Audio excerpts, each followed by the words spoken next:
ನಾಳೆ 1/1/2025 ಹೊಸ ವರ್ಷ ಶುಭಾಶಯ ಮತ್ತು ಸಂಕ್ರಮಣ ಶುಭಾಶಯ ಗೋಷ್ಠಿ ಪ್ರಾರಂಭ ಆಗುತ್ತೆ.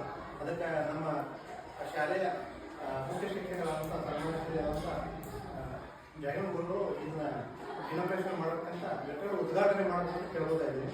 ಅದಕ್ಕೆ ನಾನು ಇವತ್ತು ಪೋಸ್ಟ್ ಇದಾದ್ಮೇಲೆ ಮಧ್ಯಾಹ್ನ ಊಟ ಬಿಟ್ಟಾಗ ಪೋಸ್ಟ್ ಡಬ್ಬದಲ್ಲಿ ಹಾಕಿಬಿಡ್ತೀನಿ. ಅದಕ್ಕೆ ಈ ಸಲ ವಿಶೇಷತೆಯನ್ನು ಮಾಡಿಸಿದ್ದೀನಿ ನಾನು.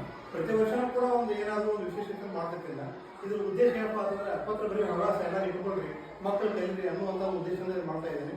ನಮ್ಮ ಮಗನಿಗೆ ಮಾವರಂತೂ ಓದೈತೆ ಸುಮಾರು ಒಂದು 34 ವರ್ಷ ಆಯ್ತು. ಪ್ರತಿ ವರ್ಷ ಒಂದು ಲೆಕ್ಕ ಬಿಡ್ತಾ ಇರ್ತಾರೆ. ಈ ಉದ್ದೇಶ ಇಷ್ಟೇ, ಎಲ್ಲರೂ ಅದನ್ನು ಬರೆಯುವ ಮತ್ತು ಓದೋ ಹವ್ಯಾಸ ಬೆಳೆಸೋಣ ಅನ್ನುವಂಥ ಆಸಕ್ತಿ ಇಟ್ಕೊಂಡು ನಾವು ಪ್ರತಿ ವರ್ಷ ಇವತ್ತಿಗೆ 35 ವರ್ಷ ಆಯ್ತು ನಾವು ಮಾಡಾಕತ್ತೀನಿ. ಅದಕ್ಕೆ ನಮ್ಮ ಶಾಲೆಯ ಮುಖ್ಯ ಗುರುಗಳಿಂದ ಉದ್ಘಾಟನೆ ಮಾಡ್ಕೊಂಡು ಕೇಳೋದಾಯ್ತು. ಗಾಡಿ ದಿವಸ ವಿಶೇಷ ಇರ್ತದೆ. ಮುಖ್ಯ ಗುರುಗಳು ಏನಿಲ್ಲ, ನಮ್ಮ ಊರಿನ ಹಿರಿಯರಾದವರು ಎಂ.ಡಿ. ಪಾಟೀಲ್ ಅವರು, ಹಿಂದಿನ ನಮ್ಮ ಕ್ಯಾಂಟೀನ್ ಅಧ್ಯಕ್ಷರು, ಜೊತೆಗೆ ನಮ್ಮ ಅಧ್ಯಕ್ಷರು ಯುವಕರು ಮಾಡಿಕೊಟ್ಟಾರ. ಅದಕ್ಕೆ ಪದೇ ಪದೇ ಅವ್ರು ಕಾಡ್ತಿರ್ತಾರೆ. ಭಾಳ ಚಲೋ ಇವ್ರು ಭೇಟಿನ ಮಾಡಾಗಲಿ. ನಿನ್ನೆ ಹೇಳಿದ್ರು ನೋಡಿ ಯಾರು, ಈಗ ನಮ್ಮ ಭೇಟಿ ಎಲ್ಲ ಬಿಟ್ಟದ್ಲೆ ಅಂತಂದ್ರೆ ನಿನ್ನೆ ತೋಡಿ ಏನು ಮಾಡೋದು, ಹಳೆ ಕುದುರೆ ತೊಗೊಂಡೆ ಹೊಸ ಕುದುರೆ ಕೊಟ್ಟಿರಲಿ ಅಂತ ನಿಂತಿನಲ್ಲಿ ರೋಡ್ರು. ಅದಕ್ಕೆ ಭಾಳಷ್ಟು ಖುಷಿ ಅನಿಸ್ತದೆ.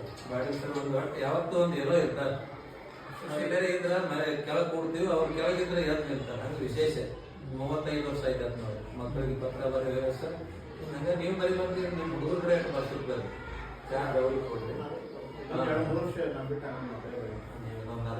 ಮಾಡಿ